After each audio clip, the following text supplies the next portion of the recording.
صبح صادق سے طلوع آفتاب اور غروب آفتاب سے ابتدائی عشاء میں سونے کا کیا حکم ہے؟ بسم اللہ الرحمن الرحیم۔ الجواب بعون الملک الوہاب، اللہم ہدایت الحق والصواب۔ مغرب و عشاء کے درمیان سونا۔ اگر کوئی شخص نماز مغرب ادا کر کے سوتا ہے تو اس کی دو صورتیں ہیں، اسی کے اعتبار سے اس وقت میں سونے کا حکم بھی جدا ہے۔ نمبر 1، اگر سونے والے کو کوئی با اعتماد جگانے والا نہ ہو اور اسے معمولی اندیشہ ہو کہ اگر سویا تو اتنی طویل نیند سو جاؤں گا کہ نماز عشاء کا مکمل وقت یا جماعت واجب ہونے کی صورت میں جماعت عشاء نکل جائے گی، تو ایسی صورت میں اس وقت سونا مکروہ تنزیہی اور شرعاً ناپسندیدہ ہے۔ لیکن اگر غالب گمان یا یقین ہو کہ سوتے رہنے سے نماز کا مکمل وقت یا جماعت نکل جائے گی اور صبح ہی آنکھ کھلے گی اور کوئی جگانے والا بھی نہیں ہے تو پھر سونا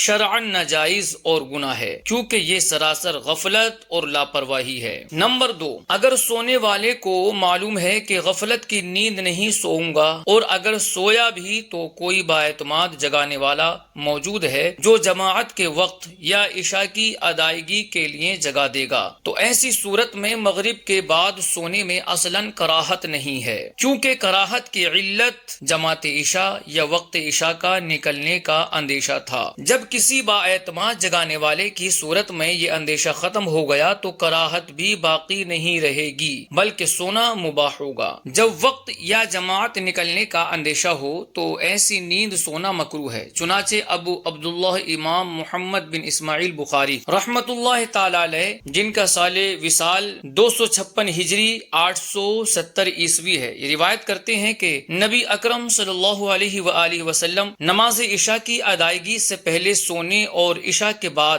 بلا مقصد صحیح گفتگو کرنے کو ناپسند خیال فرماتے تھے۔ اس روایت میں کراہت تحریمی درجے کی نہیں ہے، کیونکہ بعض صحابہ کرام رضی اللہ تعالی عنہم کسی جگانے والے کو متعین کر کے عام ایام اور بالخصوص رمضان المبارک میں مغرب کی نماز پڑھ کر سویا کرتے تھے۔ چنانچہ کراہت تحریمی نہ ہونے کے متعلق شارح بخاری علامہ بدر الدین عینی رحمت اللہ تعالی علیہ، جن کا سال وصال 855 ہجری 1451 عیسوی ہے، یہ لکھتے ہیں کہ اس روایت میں یہ رہنمائی موجود ہے کہ یہ کراہت اور منع کرنا تحریمی نہیں ہے، کیونکہ یہ بعض صحابہ کا عمل مبارک رہا ہے۔ حضرت ابن عمر رضی اللہ تعالی عنہما بعض مرتبہ مغرب کے وقت کچھ دیر سویا کرتے تھے اور گھر والوں کو بیدار کرنے کا حکم دیتے تھے۔ چنانچہ علامہ بدر الدین عینی رحمت اللہ تعالی علیہ لکھتے ہیں کہ حضرت ابن عمر رضی اللہ تعالی عنہما بعض اوقات نماز عشاء سے قبل سویا کرتے تھے اور اپنے اہل خانہ کو بیدار کرنے کا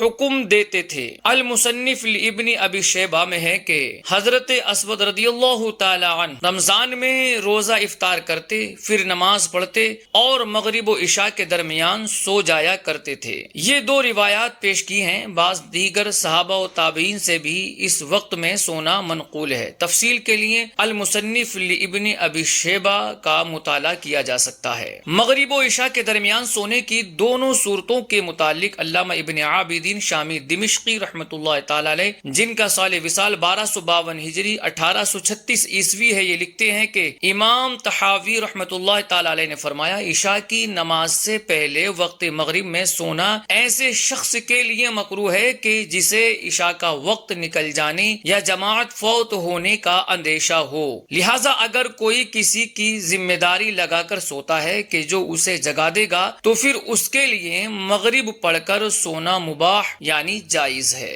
اگر سونے کی صورت میں نماز فوت ہونے کا غالب گمان ہو تو پھر سونا جائز نہیں، چنانچہ حاشیہ ابن عابدین میں ہے کہ اگر نماز فجر کے فوت ہونے کا غالب گمان ہو تو رات دیر تک جاگنے کے بعد سونا جائز نہیں، کیونکہ یہ جان بوجھ کر بلا عذر شرعی کوتاہی ہے، یعنی ایسے وقت پر سونا جائز نہیں جب نماز فوت ہونے کا غالب اندیشہ ہو۔ صبح صادق سے طلوع آفتاب کے درمیان سونا۔ نماز فجر ادا کرنے کے بعد بلا ضرورت سونا مکروہ تنزیہی اور شرعاً ناپسندیدہ ہے۔ احادیث مبارکہ میں صبح صادق سے طلوع آفتاب کے درمیانی وقت کے متعلق فرمایا گیا ہے کہ اس میں اللہ تعالی مخلوق میں رزق تقسیم فرماتا ہے، لہٰذا اس وقت میں سونے والا غفلت کرنے والوں میں سے ہو جاتا ہے۔ البتہ اگر کسی کو کوئی عذر ہو، مثلا بیمار ہے یا بدن کے موافق نیند پوری نہیں ہوئی یا کسی سبب سے رات دیر تک جاگتا رہا